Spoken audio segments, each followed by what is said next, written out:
Jumpa lagi dengan Indra.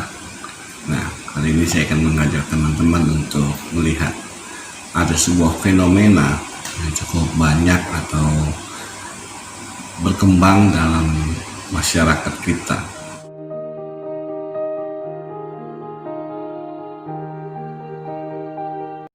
Ya, ketika kita mulai membaca atau melihat sebuah media, ya, baik itu koran atau media online, seringkali kita menemukan sebuah perkataan yang saling menyalahkan satu dengan yang lain.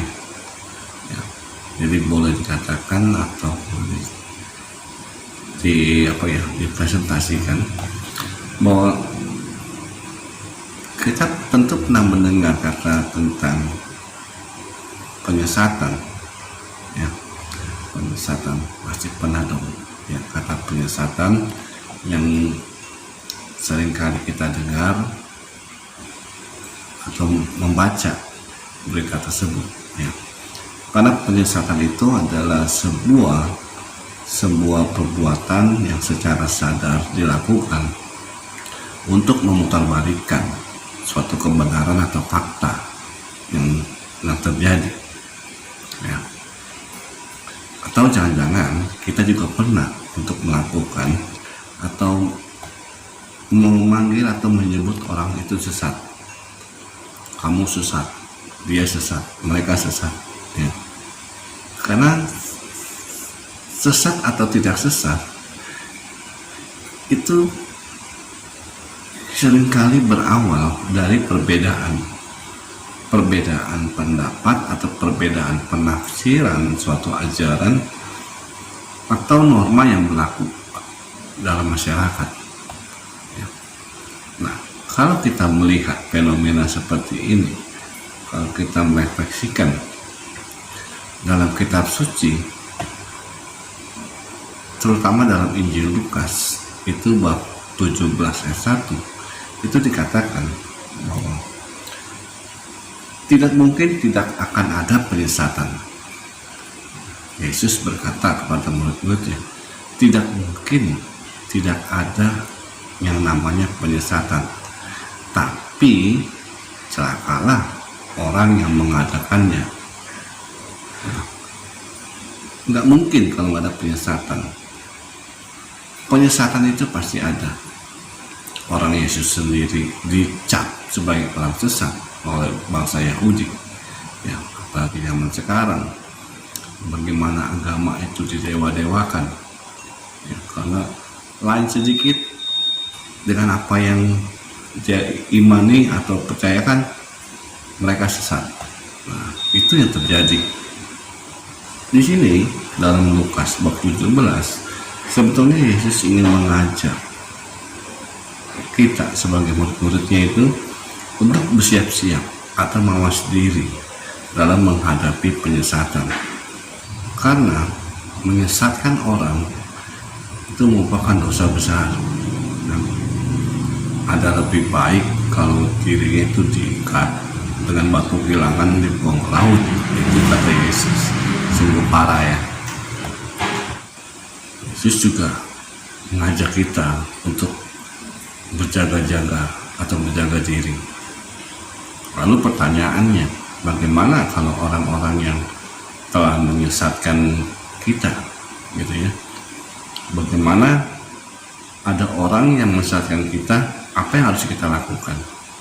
Nah, dalam bab 17 yang sama itu dikatakan bahwa kalau ada orang yang bersalah, tegurlah dia, ya. Kalau yang menyesal, ampunilah. Itu ajaran dari Yesus, ya. Nah, masalahnya kita ini kadang nggak berani menegur orang yang berbuat salah. Kita merasa mungkin, aduh, sungkan lah, nggak enak lah, atau takut dia tersinggung lah. Lebih baik udah kita diamin saja. Itu yang sering terjadi, ya, secara apa yang kita perbuat kalau ada orang yang bersalah kepada kita, karena kita nggak mau atau merasa takut menyakiti dia. Nah, itu yang harus kita istilahnya, justru itu berlawanan dengan apa yang mau Yesus minta sama kita. Kalau ada saudara kita yang berbuat salah, tegurlah dia. Kalau ia menyesal menghampiri kita ampuni. Memang mengampuni itu mudah dikatakan tapi sulit untuk dilakukan, ya.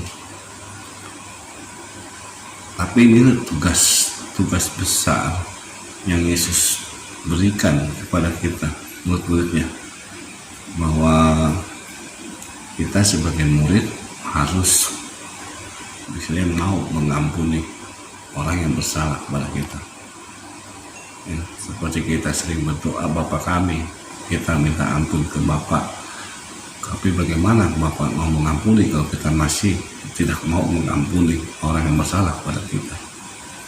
Nah, dan lagi juga, kalau seandainya teman-teman atau saya sampai jagalah diri kita juga untuk tidak jatuh dalam kemarahan, ya.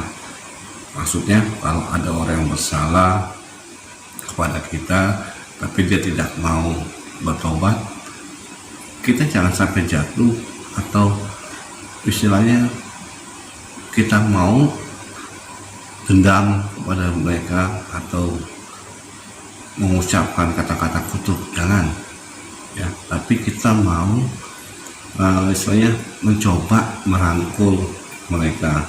Nah, kalau ia mau datang atau mau mendengarkan kita, barulah kita ampuni dia, ya, walaupun itu kita merasa sakit, ya, atas penghinaan dia, atas penganiayaan dia, atau merusak nama baik kita, tetap kita harus ampuni.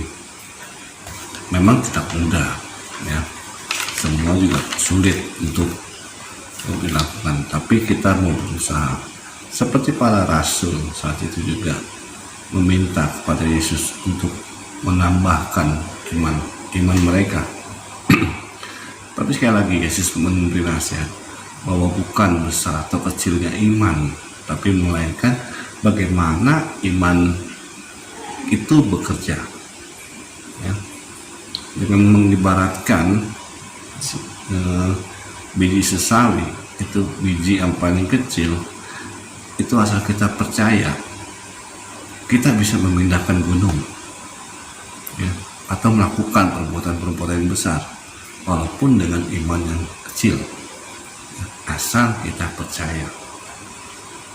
Pengampunan juga seperti itu, walaupun sulit untuk dilakukan, tapi kalau kita percaya bahwa kita pun diampuni oleh Bapa di surga, kita juga bisa atau kita mampu untuk melakukannya. Kadang-kadang atau istilahnya ya terkadang orang yang bersalah atau berbuat dosa seringkali itu nggak menyadari apa kesalahan atau perbuatan dia, ya mungkin karena dia lalai atau lupa atau ikut-ikutan orang yang memujuk dia. Nah, tugas kita lah yang memberi, yang dia tahu, ya. Tapi ingat, jangan di depan umum, tegurlah empat mata.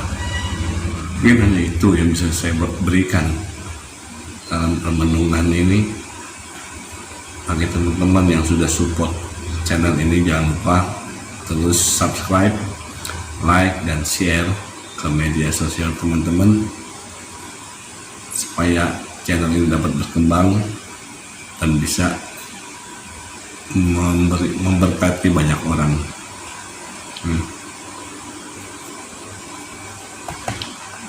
Terima kasih, Tuhan memberkati.